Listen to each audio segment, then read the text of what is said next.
anak-anak, perkenalkan, Ibu adalah guru fisika kalian di kelas 7. Pada pagi ini kita akan masuk ke materi kita yang pertama, yaitu tentang besaran dan pengukuran. Nah, pada besaran dan pengukuran ada beberapa tujuan pembelajaran yang akan kamu capai. Yang pertama, kamu bisa menyebutkan besaran pokok dan besaran turunan dalam fisika. Kemudian yang kedua, kamu bisa menentukan satuan standar berdasarkan besaran fisika. Yang ketiga, kamu mampu menjelaskan pengertian dari pengukuran tunggal menggunakan alat ukur. Dan yang terakhir, kamu bisa menganalisis cara melakukan pengukuran tunggal menggunakan alat ukur panjang. Nah, di sini alat ukur panjang ada mistar, jangka sorong, dan mikrometer skrup. Oke, besaran. Besaran adalah segala sesuatu yang dapat diukur. Ciri-ciri besaran fisika, yang pertama katanya tadi dapat diukur. Kemudian setelah kamu ukur, dia memiliki satuan. Dan yang ketiga dalam besaran fisika yaitu dia dapat dinyatakan dengan angka. Nah, dalam IPA khususnya fisika ada 4 jenis besaran yang perlu kamu ketahui. Yang pertama ada namanya besaran skalar. Yang kedua ada besaran vektor.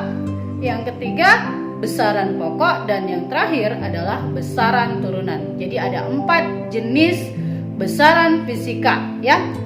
Nah, kita bahas satu-satu ya, Nak. Besaran skalar.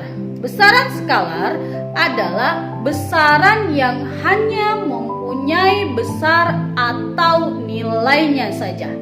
Contoh, Andi membeli mangga sebanyak 2 kilo. Jadi dia cuma punya nilai sebanyak 2 kilo. Nilainya itulah dia yang 2 kilo. Itu dikatakan besaran skalar. Sedangkan besaran vektor adalah selain dia mempunyai besar, dia juga mempunyai arah. Contoh, Budi berkendara menuju sekolah dengan kecepatan 20 km per jam.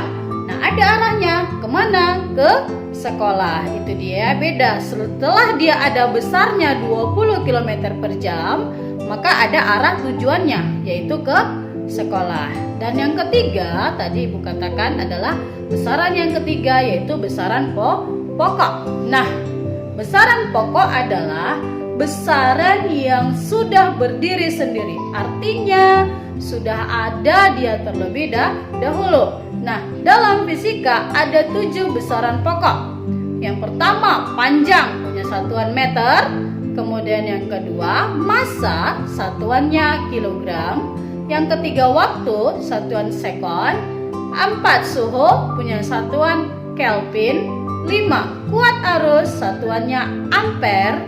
6 jumlah zat, satuannya mol. Dan yang terakhir adalah intensitas cahaya, satuannya kandela. Itu tadi ya besaran-besaran pokok. Nah, besaran pokok dikatakan besaran pokok karena dia sudah baku. Berarti ada dong besaran yang tidak baku. Apa itu besaran tidak baku? Besaran yang tidak bisa kita gunakan. Kenapa? Karena hasil pengukurannya tidak sama. Contoh misalnya, kamu mengukur meja. Si A, ibaratkan si A. Si A mengukur meja, ternyata dia dapat hasil 5 jengkal.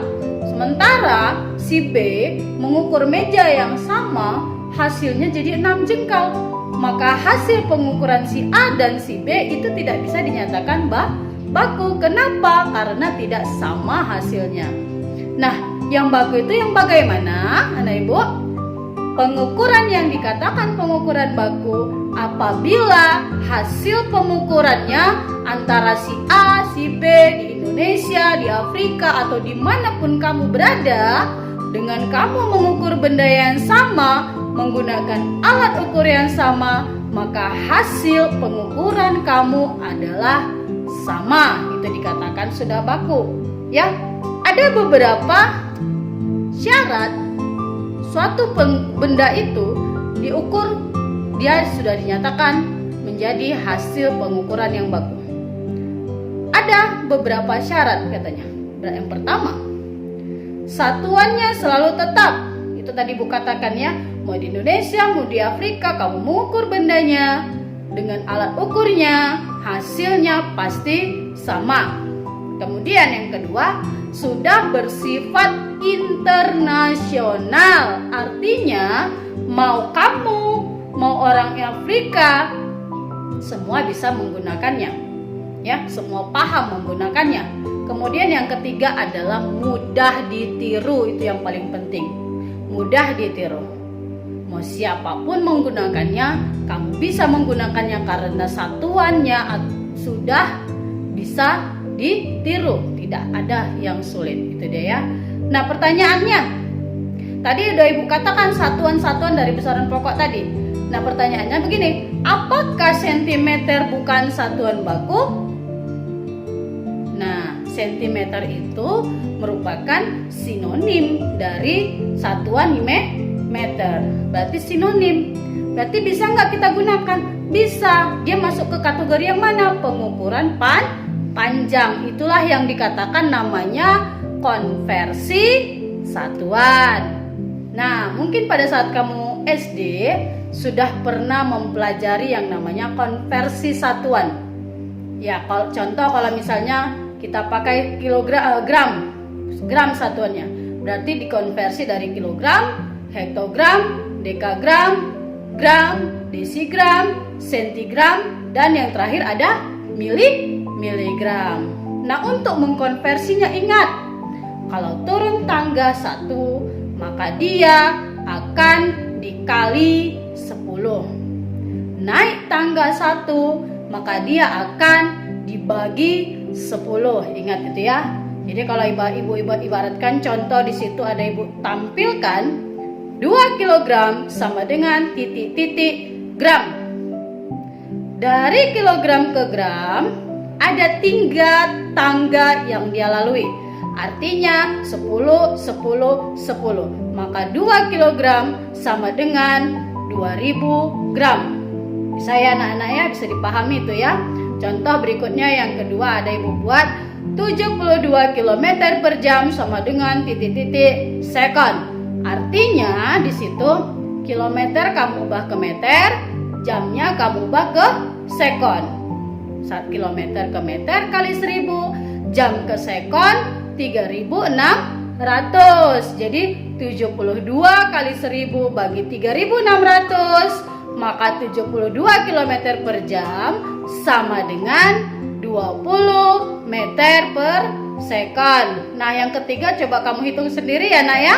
Yang ketiga ya, di situ ada ibu buat 2 hari, 3 jam, 45 menit, 5 sekon sama dengan titik-titik sekon.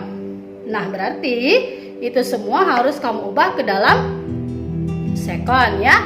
Kemudian besaran yang keempat adalah besaran turunan.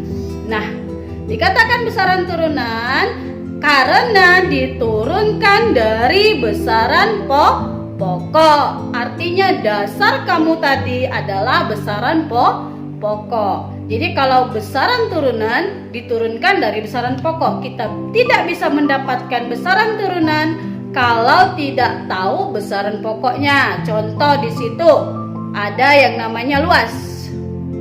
Luas adalah panjang kali lebar. Panjang, lebar, tinggi, tebal itu semua bagian dari panjang. Panjang masuk kategori besaran pokok. Berarti meter kali meter, maka luas punya satuan besaran turunan meter pangkat 2. Dipahami itu ya Nak ya, yang ada beberapa contoh ibu lampirkan ya. Kemudian ada lagi namanya notasi ilmiah. Notasi ilmiah adalah faktor pengali dan faktor pembagi dalam satuan-satuan sistem internasional. Di situ ada ibu terapkan faktor pengali dia. Nah, yang perlu kamu pahami faktor pengalinya di situ dari misalnya pengali dulu ya. 10 pangkat 1, 10 pangkat 2, 10 10 pangkat 3, 10 pangkat 6, 10 pangkat 9, 10 pangkat 12, 10 pangkat 15, 10 pangkat 18. Dan faktor pembaginya juga pangkat yang sama. Itu kamu coba hafal ya anakku ya. Oke. Nah, untuk kali ini materi kita sampai di sini dulu.